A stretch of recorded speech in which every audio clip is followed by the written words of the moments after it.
हाँ हाँ, ये प्रकृति हमारी माँ है। ये हमारा झूला भी है, हमारा सहारा भी है, हमारा बिस्तर भी है, हमारी कलम भी है, और क्या कुछ नहीं है। जन्म से लेकर मरण पर्यंत ये हमारा साथ देती है। इसलिए मैंने सोचा कि आज अपने इस वट वृक्ष के नीचे खड़े होकर के आपसे बात कर लेता हूँ। पर्वों की श्रृंखला चल रही है, आनंद उसका प्रसाद है, और आनंद हमारा अधिकार है। हम क्या करते हैं कि त्योहारों को परंपरा बना देते हैं खाली, लेकिन मैं बड़ा धन्यवाद करता हूँ परंपरा का कि उसकी वजह से ये जो हमारे बहुत बड़े बड़े पर्व हैं, संस्कार हैं, वो जिंदा हैं।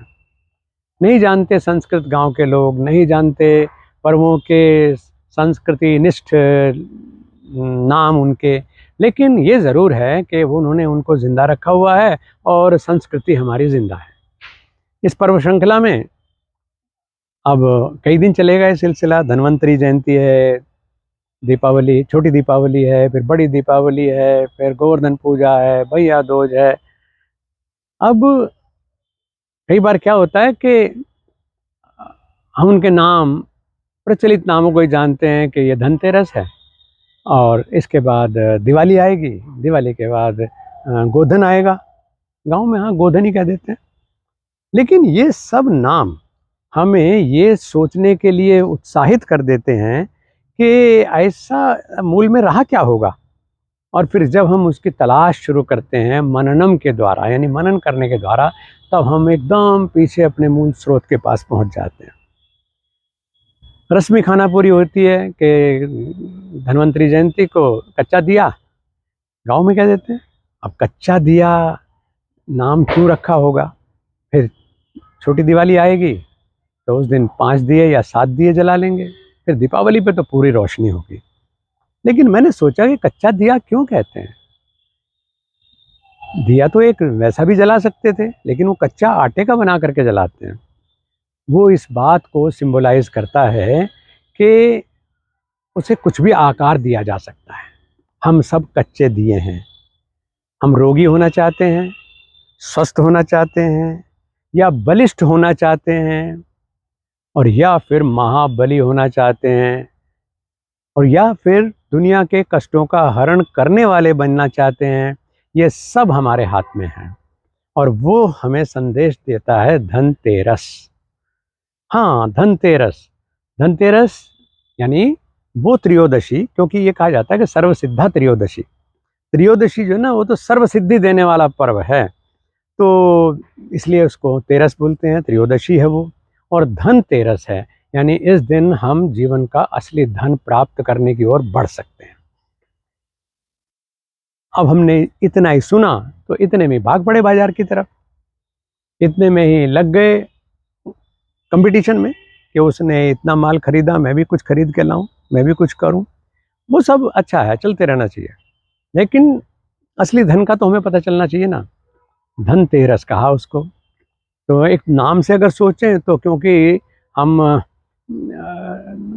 रमेश को भी रामू कह लेते हैं घर में, तो ऐसे ही धन्वंतरी जी का नाम नहीं हर एक किसी को याद रहा, तो उन्होंने धन कह दिया। धन प्रकाश को भी धन कह देते हैं नामों में।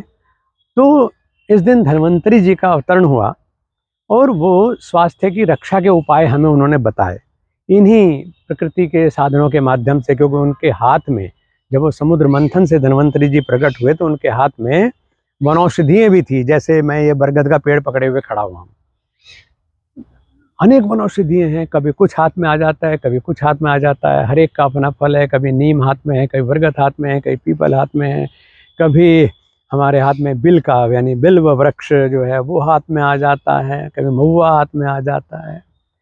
एक थोड़े ही है, भारत के पास बड़ी संपदा है। तो धन्वंतरी जी के हाथ में ये है, और धनतेरस का मतलब है हमें असली धन को पाना चाहिए। शरीर का धन पहला धन, दुनिया में जीने के लिए साधन चाहिए वो दूसरा धन, और फिर यहाँ पहुँचते पहुँचते बांटने का धन हमको मिलता है, जो हम इन पर्वों के माध्यम से एक दूसरे को देते हैं। जो मैं आपके साथ साझा कर रहा हूँ, ये बांटने का धन मुझे मिल रहा है। और फिर इसके बाद सबसे ऊंचा धन जो है वो है कि नाम रतन धन पायो। पायो जी मैंने, नाम रतन धन पायो। मैंने धन असली पा लिया। तो धनतेरस को हमें पहले धन से शुरू करना है। वो अगर नहीं है तो बाकी धन, वो नाम रतन धन जो है ना, वहाँ तक भी पाने की स्थिति नहीं आएगी, क्योंकि रोगों की तरफ हमारा ध्यान बटा रहेगा। तो आज ये सोचें कि हम धनतेरस केवल एक कच्चा दिया नहीं बनाएंगे, बल्कि कच्चे दिए के माध्यम से अपने बच्चों को ये संदेश भी बताएंगे कि बेटा, तुम्हारा जीवन तुम्हारे हाथ में परमात्मा ने दिया है, दिया तुम्हारे हाथ में दे दिया, अब इस दिए को कैसा पक्का बनाना है आप देखें। उसके अलग अलग आकार हो सकते हैं। कोई बहुत अच्छा खिलाड़ी हो सकता है, कोई बहुत अच्छा पहलवान हो सकता है, कोई बहुत अच्छा चिकित्सक हो सकता है, कोई बहुत अच्छा स्वास्थ्य विशेषज्ञ हो सकता है, आहार विशेषज्ञ होता है, कुछ भी आप हो सकते हैं। तो ऐसे हम अपने शरीर को, यानी अपने स्वास्थ्य को अच्छा रखें, इसके लिए धन्वंतरी जी के दर्शन करें, धन्वंतरी जी के बारे में जानने की जिज्ञासा करें। जहाँ पर धन्वंतरी का आराधन हो रहा है वहाँ ज़रूर जाएं, क्योंकि ये धनतेरस सही मायने में धन्वंतरी जयंती है, धन्वंतरी त्रयोदशी। तो इसको हम मनाएं। इसके बाद फिर अगले पर्व की बात करेंगे तो और पता चलेगा। तो धन्वंतरी जयंती को धन्वंतरी जी के पास बैठ करके उनसे हम अपने आरोग्य की कामना करें।